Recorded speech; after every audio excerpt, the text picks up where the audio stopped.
been good the past couple years. Oh, hey, look, Drake's at the games. Well, where was you before that? Like, what happened? So this is my personal take on it. So, because he's a Kentucky fan and a Kansas fan, right?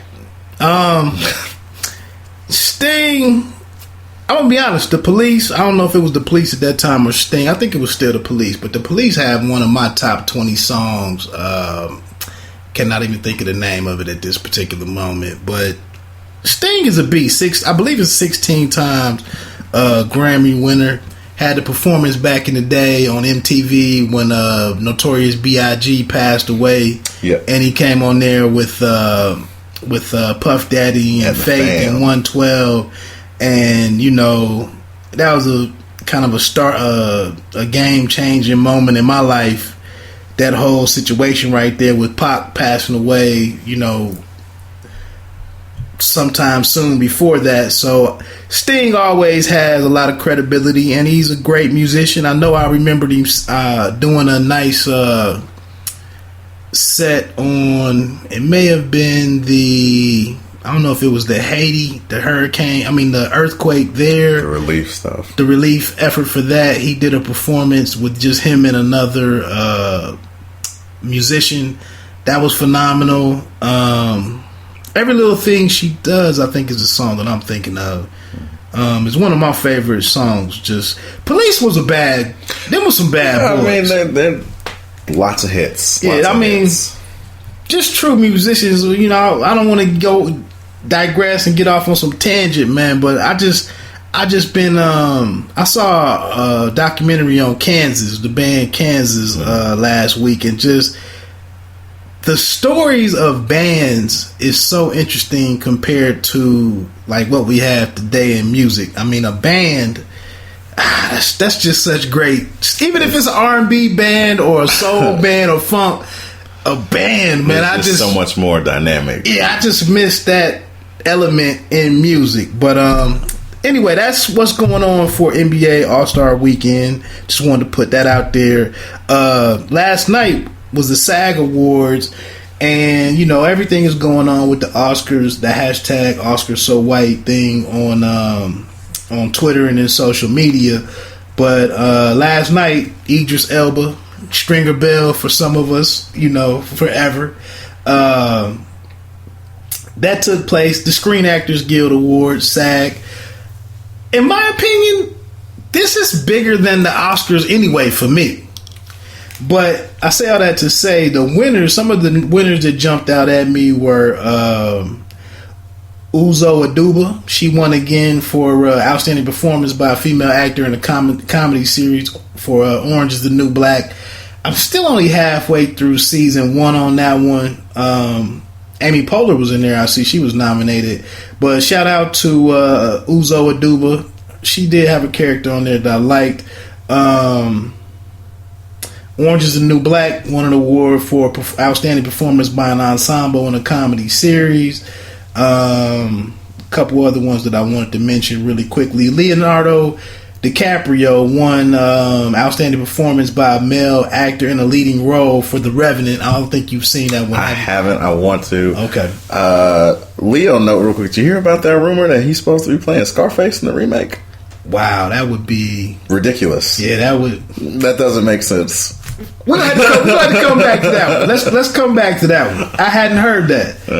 Outstanding performance by a male actor in a supporting role was actually won by Idris Elba, who's not even nominated for an Oscar. And like I told you, great movie, a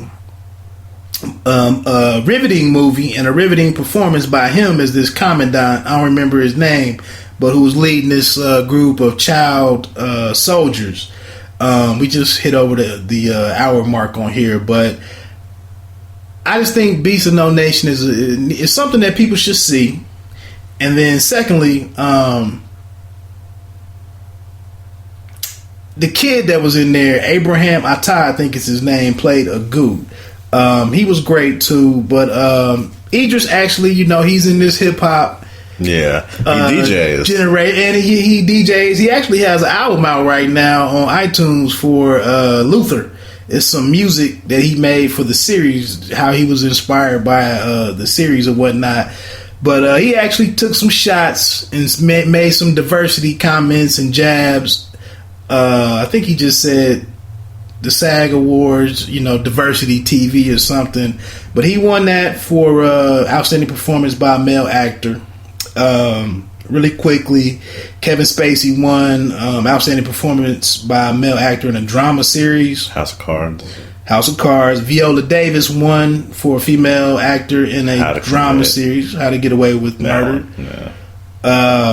Idris also won for Luther, outstanding performance by a male actor in a television movie or miniseries. See, and that's impressive because, like, I remember when that show was about to get canceled. Like, I had started to watch it and then heard that it was going to be canceled, like, after season 2, and I stopped. Right.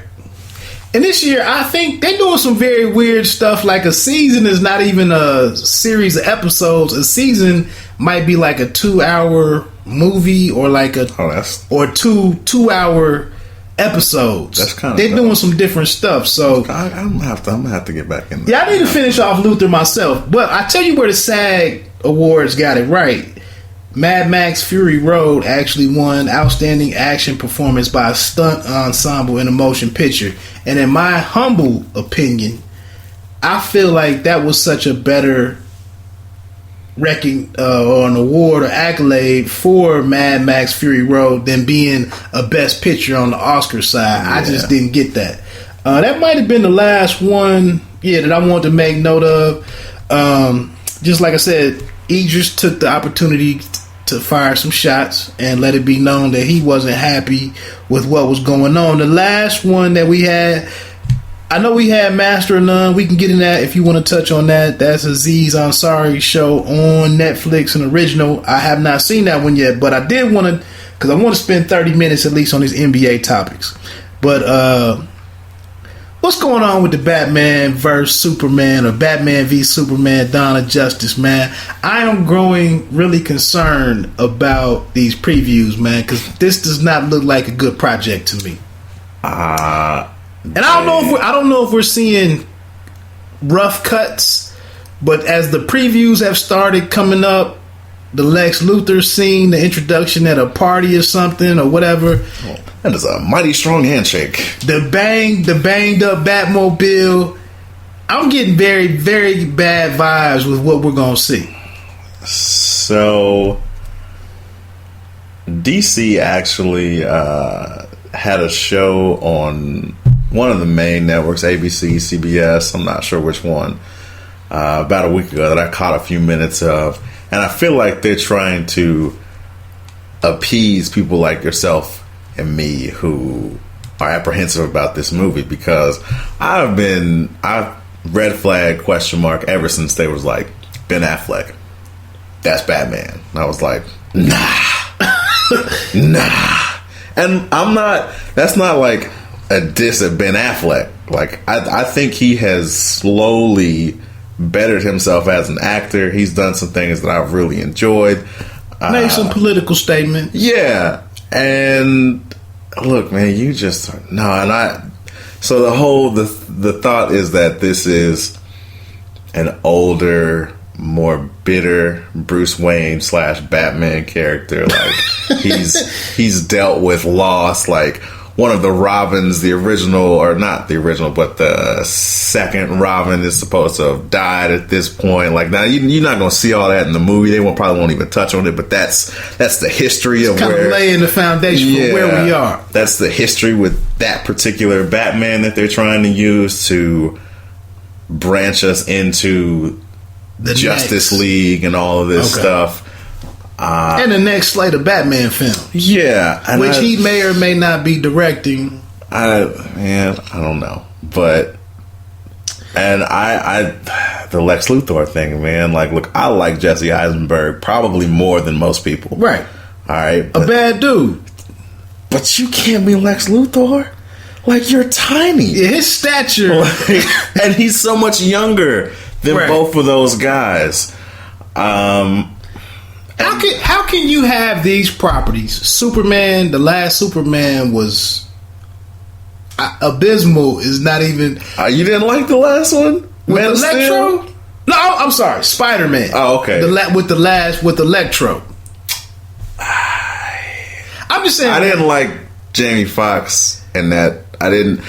That was not good. But not to peel back any band-aids. James Garfield, I thought he was great as Spider-Man, and I'm sad that he didn't want to continue on as Spider-Man. But the feel of it is so bad. Before we move on, because we're going to run long anyway, but how can you have these iconic properties and franchises and nobody can put together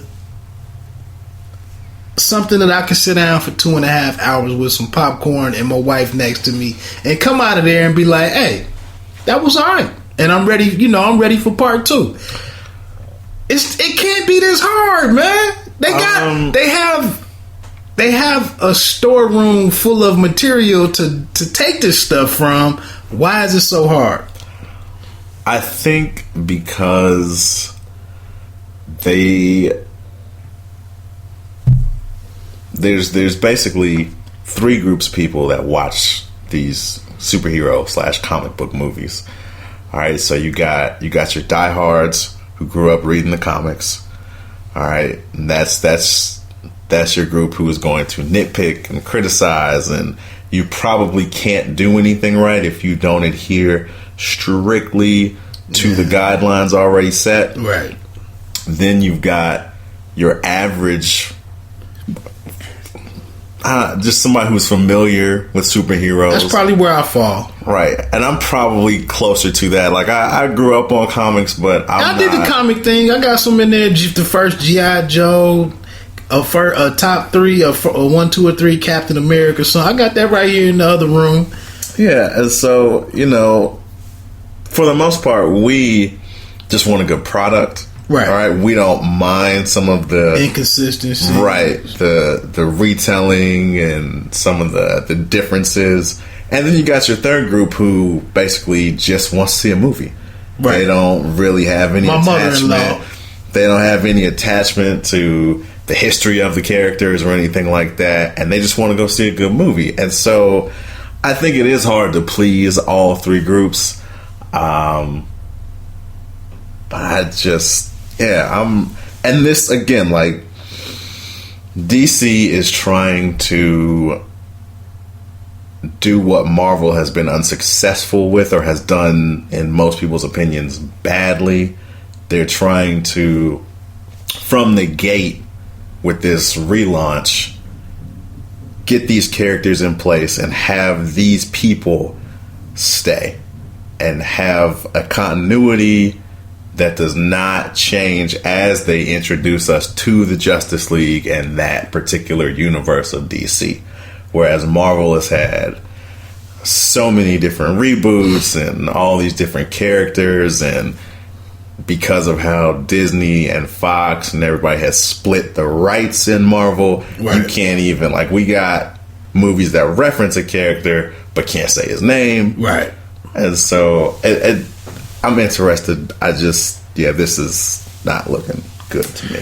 Yeah, it's almost between that and Suicide Squad. I'm really concerned that neither one of those are really going to live up to the expectations. So look, let's jump into it, man. I wanted to take a break, but it's not like a break is really a break. It's just a chance to play some commercial that, whatever. Let's dive into this basketball talk for this next 30 minutes. Try to end this up. I apologize for us running a little long. We'll work on paring this down into something a lot more concise. But we're kind of getting our bearings about us. But let's jump into the NBA, man. Obviously, a lot of stuff is going on. Let's try to build up, and we'll finish out, obviously, with the All-Star games. And a big, just so you don't totally get rid of us or shut this link down, we'll finish with LeBron and the Cavaliers. Or LeBron and his relationship with coaches. But for starters, man, yesterday there wasn't a lot going on the sports calendar. So the biggest thing was the Big 12 SEC Challenge in college basketball. So I thought we could do a quick discussion on some of these top NBA prospects for the next